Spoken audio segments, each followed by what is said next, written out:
O número de crianças internadas em UTIs pediátricas por causa da Covid-19 começa a cair em São Paulo. É retrato também em outros municípios. E em São Paulo, para se ter ideia, no dia 31 de janeiro, 260 crianças precisavam de cuidados especiais nas unidades hospitalares. Na última segunda-feira, o número caiu então de 260 para 183. Os técnicos que acompanham os dados acreditam que a vacinação infantil já começa a mostrar efeitos. Sobre esse assunto, conversamos agora com o diretor da Sociedade Brasileira de Imunização, Dr. Renato Kifuri. Obrigada pela atenção com a Band News FM. Boa tarde, como vai? Olá, Débora. Prazer falar com você. Olá, Fábio. Boa tarde a vocês e aos ouvintes da Band News. Doutor, a campanha de imunização das crianças, principalmente daquela faixa etária, a partir dos 5 anos de idade, começou recentemente, há algumas semanas.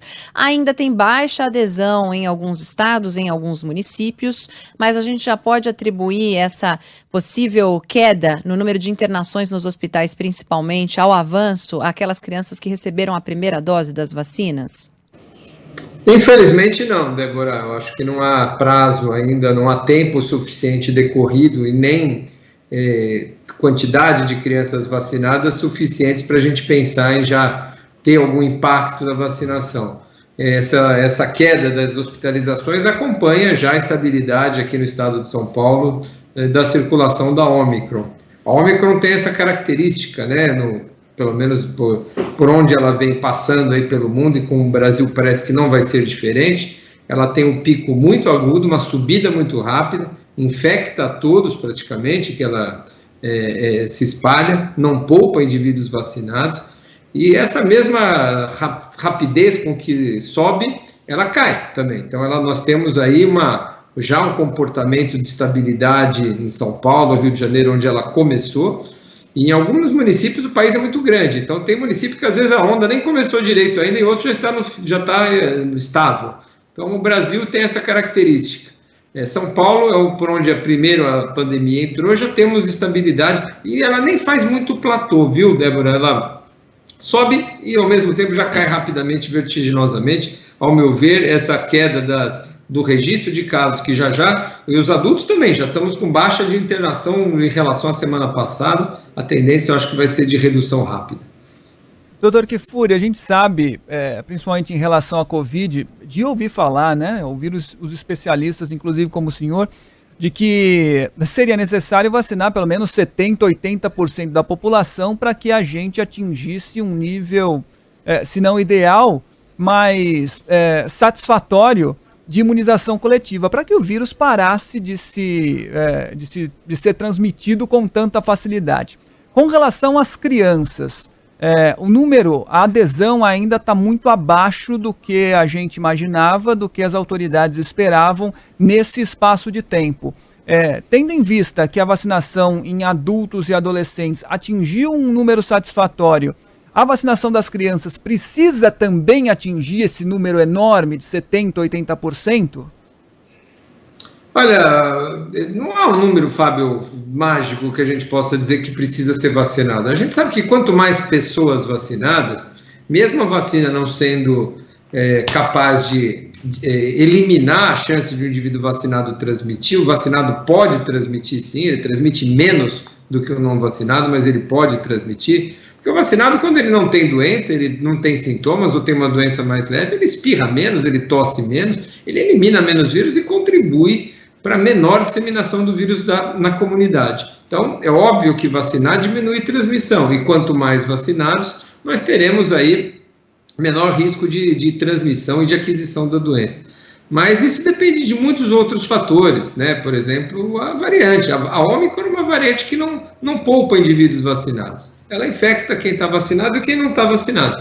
Não faz muita diferença em termos de proteção para forma leve, que isso fique muito claro, Fábio? Tem que falar, então não vale a pena vacinar? Claro que vale. A vacina é a diferença entre você ter uma Covid leve e tratar em casa e de você parar no hospital. Então, as vacinas perderam um pouco essa proteção contra a prevenção de formas leves, mas continuam de forma muito boa, muito eficaz, prevenindo hospitalização, morte, formas graves. Então hoje, você pensar numa vacina que vai ou numa porcentagem de vacinados que vai diminuir e eliminar a transmissão, é algo pouco possível, né? A reinfecção ocorre, as variantes escapam das formas leves, não eliminam completamente a transmissão. A gente quer muito vacinado, sim. A maior base da população vacinada vai impedir um impacto maior de uma nova onda como essa que a gente está vendo da Ômicron. Aliás, os tripé, né?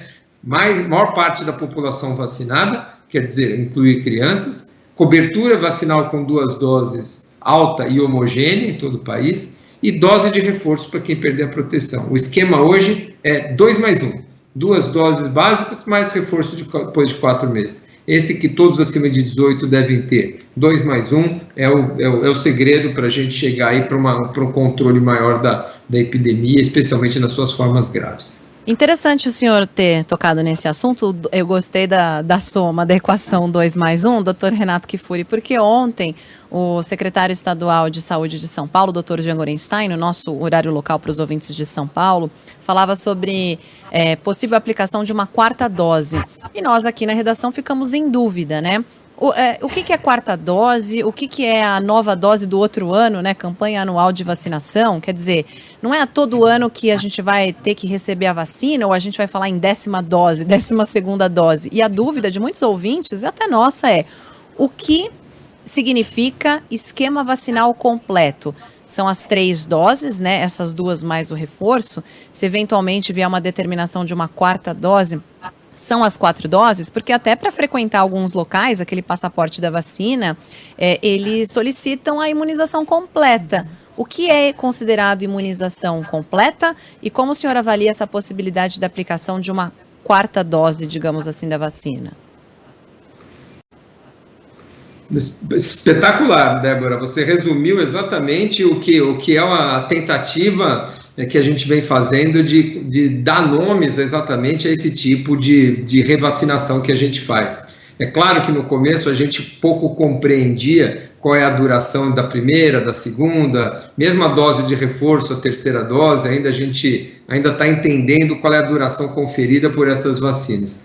Então, o que é o esquema completo hoje é esse. Então, vamos repetir para ficar claro, porque tem outros grupos e outros poréns. Adultos saudáveis, quer dizer, imunocompetentes, que não tem problema de imunidade, 18 anos para cima, o esquema é 2+1, todos devem estar com esse esquema. Menores de 18 anos é 2+0, ainda não há dose de reforço para esse esquema.